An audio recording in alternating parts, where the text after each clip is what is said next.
Hey guys, and welcome to Cigar Box. Today we have another unboxing. Today we're going to be unboxing the Romeo y Julieta Churchill. These cigars are named after Winston Churchill. Let's have a look. This cigar box dates from July 2024. This is very new.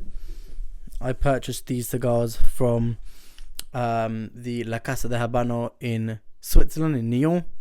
I paid 870 francs for this box.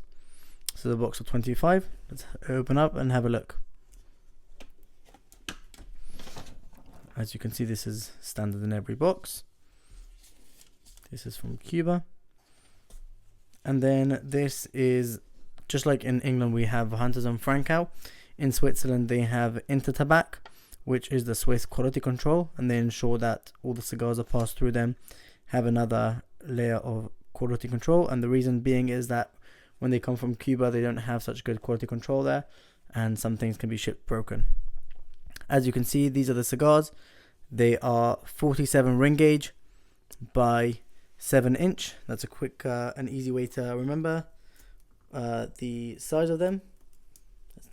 Okay, so let's take one out and inspect. In the mid-1950s, Winston Churchill said that they can use his name to put on the cigars. He believed that this gave him a bit more of a presence because he was known for smoking these cigars.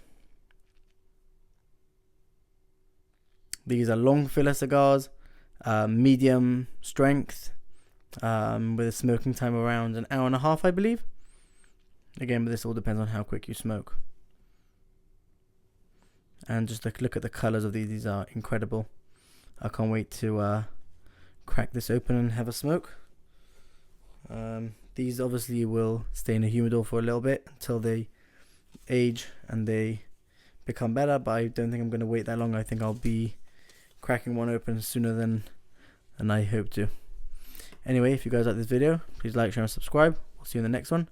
Thank you so much for watching.